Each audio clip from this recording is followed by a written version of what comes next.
Best fighting the best. I feel like this is an old school fight. Creme de la creme. And it's going to prove. Hey, grab it again, son.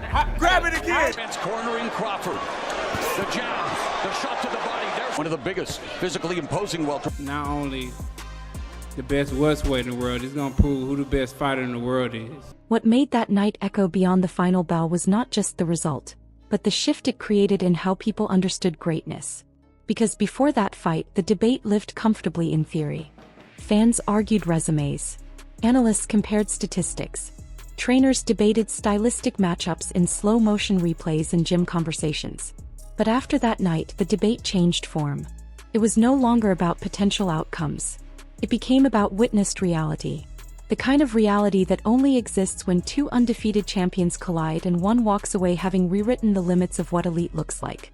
In the days that followed, boxing media scrambled to place the performance into historical context. Old footage resurfaced. Comparisons started forming across generations. Not just about dominance but about control. The ability to remove another world-class fighter from his comfort zone without ever looking rushed, without ever looking desperate, without ever looking like he needed luck. Crawford had not just beaten a champion. He had dismantled a system. Spence had built his career on pressure, discipline, and inevitability. Crawford turned inevitability into vulnerability. What shocked many insiders was not the knockdowns or the stoppage. It was the calm. The lack of chaos. The absence of reckless exchanges. Crawford did not need to take damage to give damage. He did not need momentum swings. He created a fight where every exchange slowly bent toward his advantage. That kind of control is rare even among legends. Because at the highest level everyone has power. Everyone has conditioning. Everyone has heart. What separates the truly generational fighters is the ability to remove options from another elite fighter round by round until the ring feels smaller and smaller.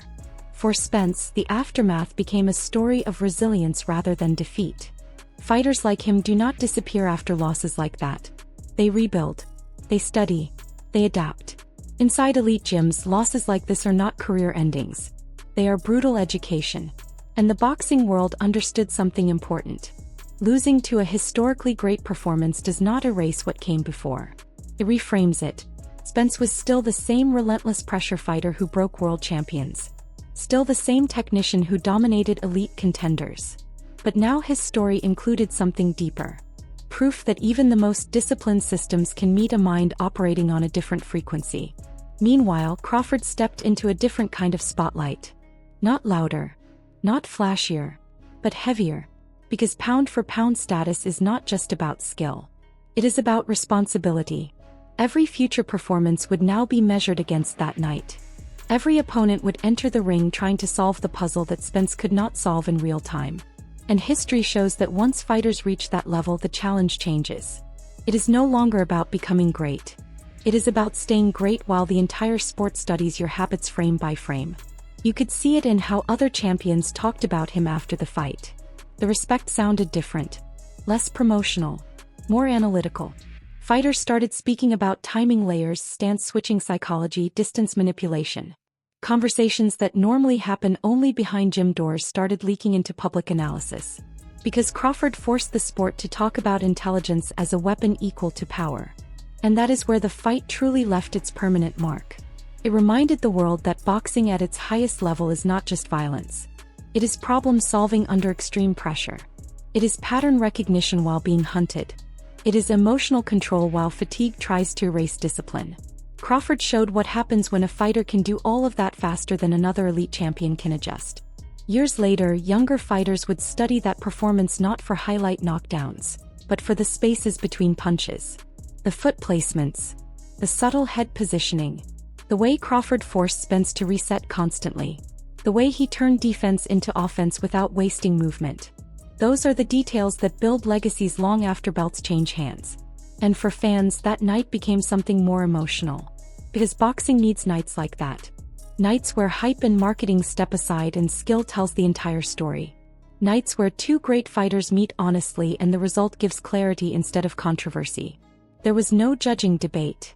No split decision arguments. Just recognition. One man found another level. But maybe the most powerful part of that night was what it reminded the sport about respect. There was no bitterness after. No excuses dominating headlines. Just two warriors acknowledging reality. That is rare in modern sports narratives. And it added something timeless to the moment. Because true greatness does not need noise to be remembered. And as new champions rise, as new rivalries form, that fight will remain a reference point. Not because it was dramatic. Not because it was chaotic. But because it was pure. Pure skill. Pure preparation. Pure execution under the brightest lights the sport can offer. That is how eras get defined. Not by how loud the build-up is, but by how clear the outcome becomes when the moment arrives. And on that night, clarity belonged to Crawford. The sport moved forward after that. New champions emerged. New rivalries started building. But somewhere in every serious boxing conversation, that performance still lives quietly. A reminder that sometimes the difference between great and all-time great shows up in ways that cannot be argued, only studied. And that is why fights like that never really end. They become lessons. They become measuring sticks for generations that never even saw them live. If you watched that fight live, where did that performance rank for you among the greatest technical displays in boxing history? Do you think anyone in the current era has the tools to solve the Crawford puzzle? And if these two fighters met again at their absolute best, would the outcome look any different? Let me know your thoughts, and if you enjoy deep breakdowns of boxing history, legacy fights, and generational matchups, make sure to like and subscribe so you never miss the next story.